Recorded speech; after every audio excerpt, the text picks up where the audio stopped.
Time now for Football Friday Night, powered by WCTV.tv. Thomas County Central knows all about excellence, just like the great Charlie Ward Jr., and looking to do what his teams did, play for a region championship at the Nest tonight. Two undefeated teams going for a 7A Region 1 crown at the Hog Bin tonight. 3-0 Valdosta and 2-0 Colquitt County. Winner wins the region. But in the Big Bend, the Suwannee Bulldogs and the Wakulla War Eagles, two teams with high-flying offenses and shut-down defenses, ready to go. The Bulldogs refreshed after a bye, and Wakulla looking to join that 10-0 club. As a matter of fact, they're hoping to open the club for this season. Welcome into your Football Friday Night. I'm Ryan.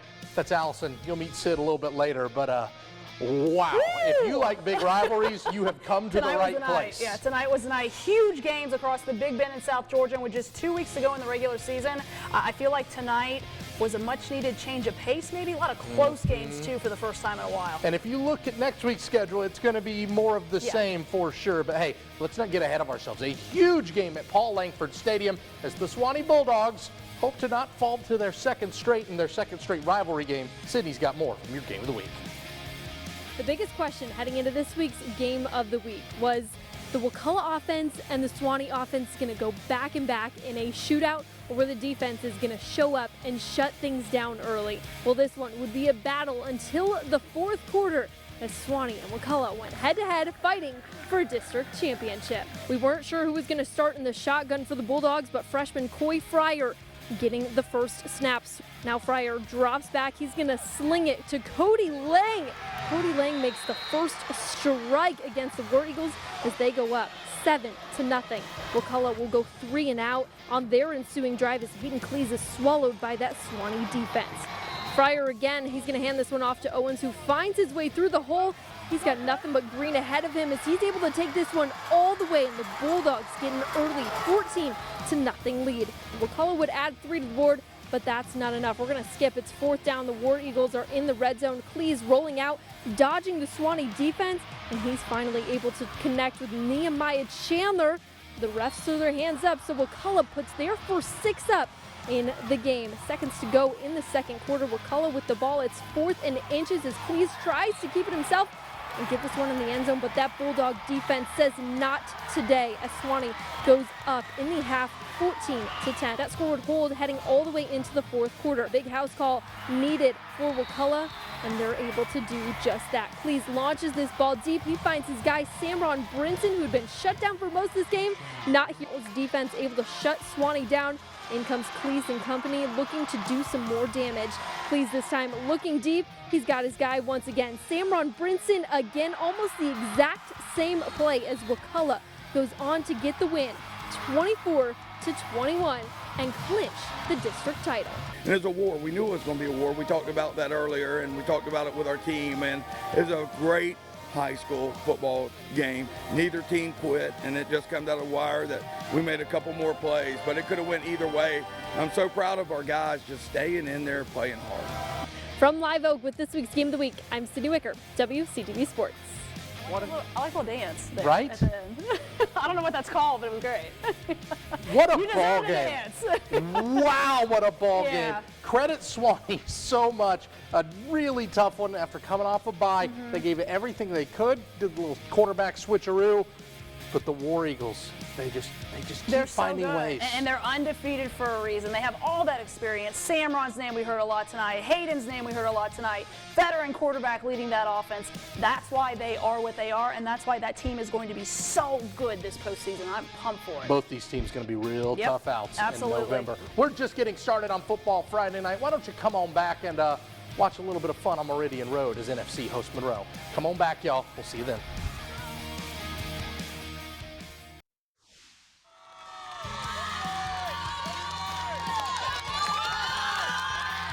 Twice as nice this week for your battle for the banner nominees. The Yellow Jackets Nest in Thomas County Central was just a rockin' tonight as they knocked off Lee. We'll have plenty more from that one, and of course our Game of the Week rockin' as well. Paul Langford Stadium, the Dogs in Green were barking, coming up just short against Wakulla. But hey, both of these teams are nominees. We have 1 week left before we give you our 4 finalists, 2 from South Georgia, 1 from the Big Bend at large, and 1 from Tallahassee. They'll battle it out this postseason for the title of student section for the year, and of course win themselves a nice little banner. Don't go away. We'll be right back.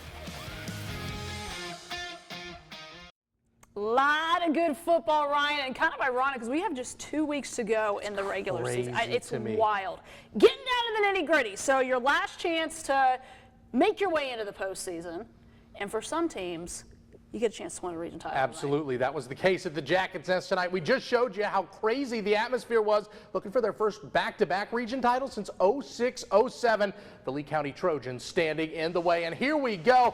Thomas County honoring the great Charlie Ward, his number 10 that he wore at Central, emblazed in gold on Ed Pilcher Field, and the man himself taking it in. And when you're taking in guys like Trey Brenton, it's a whole lot of fun to watch. That one after a fumble, a hole as wide as Highway 84. He's untouched. The Jackets Nest is a rockin' 10-0 for the guys in blue and gold. But Lee is just too good to stay down. 10-7 Jackets at this point. But Weston Bryan finds one to the superstar for Lee, Osman Kroma. They get the score, and the visitors lead it. But the Central offense is too good to keep down. Jalen Johnson, third and long, rolling right, packs the arm, finding his favorite target, Trayvon Prinkle, who comes down with a huge catch to move the chains for TCC. Interfered with and all that flag on Lee. Same drive, Johnson waiting for the snap, biding his time. He's going to take the snap, fake the handoff, put it over the middle. Honest Abe Smith gets it over the middle of the end zone. This game an absolute war. When they talk about how good South Georgia football is, they're talking about ones like this. Exhibit A. Thomas County Central, 10-0, 31-24. You love to see it. Now, region title was on the line in Moultrie, too. Colquitt County hosting Valdosta. The Pack has taken 9 of the last 10 from the Wildcats. If anyone is going to stop Colquitt, their defense has got to play lights out. Wildcats, they start that way, holding the Pack to a field goal on the opening drive. Todd Robinson in the offense. They're going to put 7 on the board. Darren Foster takes it to give the Wildcats the lead. That's coming right here. Take a look-see at this. This is good stuff. It's blurry because he's so, speedy. So, yeah, that's the ticket. There you go. But hey, dream start for the visitors, by the way. Yeah, absolutely. You know, the Pack, they answer right back, though. Landon Thomas taking the snap himself, and he is in for the touchdown. The Pack back on top, 10-7, and they go on to win this one big, Ryan. No contest, 44-20. They are region champs. As advertised are the Pack. When I pulled up and saw the name on the wall, it was just like way overwhelming to me. It's just hard to believe, but it's just an incredible honor, and I'm so grateful to so many people that have made such a difference to me. Things you love to see. The field at Chiles High School will forever be known as Stan Goldstein Field. The longtime flag football coach retired after 4 decades in Leon County school system. He started the flag program at Chiles and did a lot of winning along the way. So super cool. Every time you walk on that field, it's going to be named after that guy. Doesn't get much better. Timberwolf football team looking to christen that field tonight with a win over rival Lincoln. Oh, hello. Scoreless in the first quarter. Taylor Jacobs making something happen. Pickup of about 20 yards or so. They'll close out the first quarter. Same drive in the red zone. Lincoln's Chancey Jordan all over it. So the T-Wolves settling for the field goal. And you know if he comes in, it's money. Bobby Ainsler, it's 3-0 Chiles. Not a lot happening when I was there, of course, because, you know, it'd be like that sometimes. Lincoln does get it done, though. 13-6.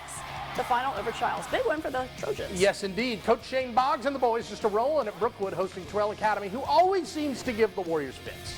But Brookwood ahead in the third, and Rod Waldrop's nickname should be Kim Possible because he can do so anything. Good. Kids, if you don't know, ask your cool aunt or uncle. How about the punt down at the 1 for the QB? But about that punt, because very next play, Quindon Wright is in the Wildcat, and all 6'3", 220 pounds of the senior off to the races. 99-yard house call. Big boy. 2-point conversion, no good, however. Brookwood trails only 25-21.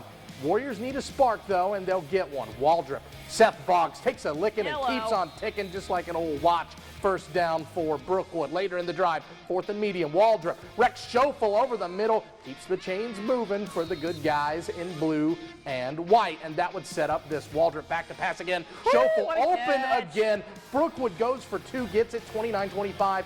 That is a piece of Warrior history because Raj Waldrop, that one he just made to Rex, that's his 100th career touchdown. You love to see pass. it. How about it? 52-37. Brookwood setting up a big one next week at home. Oh, yeah, rivalry 2 game. So North Florida Christian, they started out the year 0-2. Had some people a little bit worried. They then rattled off 6 straight wins before losing last week. And there's no shame in losing to Wakulla. No shame in losing to Wakulla. So looking to get back on track tonight, hosting Munroe, who's looking for just their 2nd win of the season. Yeah, absolutely. Just before the half, Munroe adding another to the board here. Travis Keaton Jr. takes it across for 6 points. It's 30-14 after the failed 2-point conversion. Eagles will kick a field goal before the half. Second and 15 for NFC. JP Pickles says, yeah, no problem. I'll just keep it. Gets that first down. This time, the drive going to be deep in Bobcat territory. They hand off to Terrian Martin. He's in for 6. NFC goes for 2. They get it. It's 41-14. Later, Eagles back on offense. And Munroe says, give me that ball. Jose Centino, the pick 6. The Bobcats back on the board, though. No worries for NFC. They'll get the points back soon enough. Pickles to Ace Walker, who does the rest of the work. 63-26 the final. Eagles finish the regular season with a big dub. All right, let's head to Gene Cox Stadium. That's where Godby was hosting the Gadsden County Cougars, or excuse me, the Gadsden County Jaguars. I'm all tongue-tied tonight, but you know who wasn't tied up? Friday. That was Angel Lopez, who looked A-OK getting this pick and driving deep into Godby territory, trying to get this thing to go all the way, but he's tackled just short.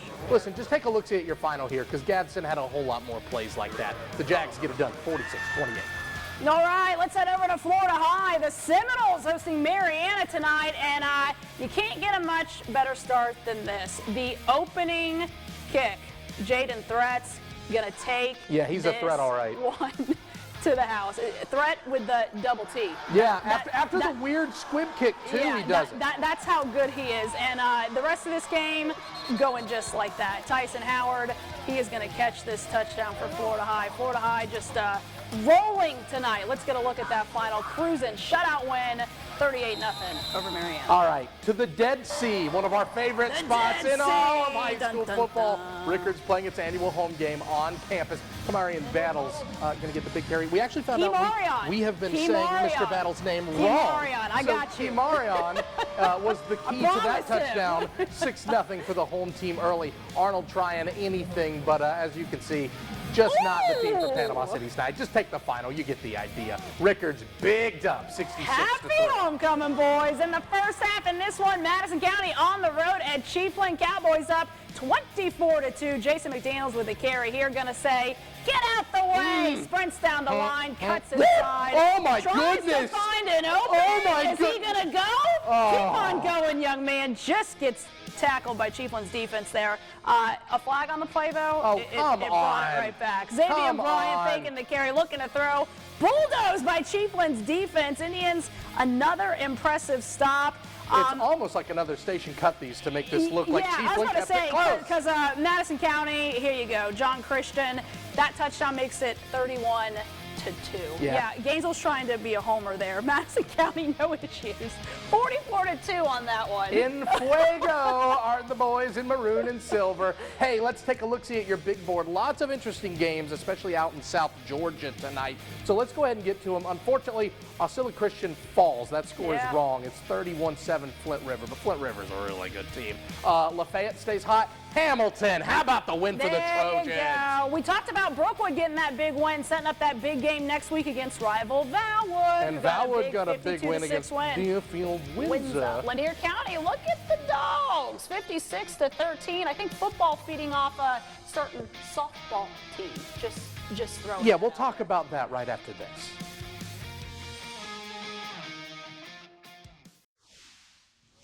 It may be football Friday night, but the Lanier County softball team one win away from a state title now after downing Washington Wilkes this afternoon, and they did it in fashion, folks. Scoreless top of the second. JC Faircloth changing that. The solo shot puts the Lady Dogs on top. Top of the third, no one on. Yeah, you know where this one's going. Jaden Benefield, see ya! Another home run, putting Lanier County ahead 2-0. Top of the seventh. A 4-0 game now. Briley Burkhalter, she had a home run yesterday. The liner to left, driving in another run, part of a 3-run seventh. 7-0 the final score. Your Lady Dogs playing for a state title tomorrow. 1 o'clock, first pitch in Columbus. Awesome, awesome stuff. Coach Ben has those girls. Oh, they're cruising. And I talked to them at the beginning of the year, and they were like, we are not having a repeat of last season. We are going to Columbus this year, and we are winning. And now they're 1 win away from Well, hey, a lot of stellar plays deserve a lot of stellar plays. So let's get to our game of the week. Or excuse me, not our game of the week, our plays of the week. We'll get to our games of the week in enough. We know Jose Centeno is the kicker from Monroe. So we know that this number Help is us out with the name, probably wrong. So please give us the right name there. Pick 6, though. Suwannee, check this catch. Ooh, Cody Lane. Going up and getting it. I love it. Using his arm. And Florida High, how about the Noles? Jaden Threats, an absolute threat here to house call the opening kick of the game against Marianna. Vote for your favorite on WCTV.tv, and then come on back next week for your game of the week. It's a GIAA small school showdown in Thomasville. Rivalry. The Brookwood Warriors, the Valwood Valiants. Oh, it's going to be a dandy. It is going to be a dandy. And we've got a lot to talk about tonight, so join us on Football Friday Night Overtime coming up on Facebook Live in your streaming app. Absolutely. Happy homecoming, Rattlers.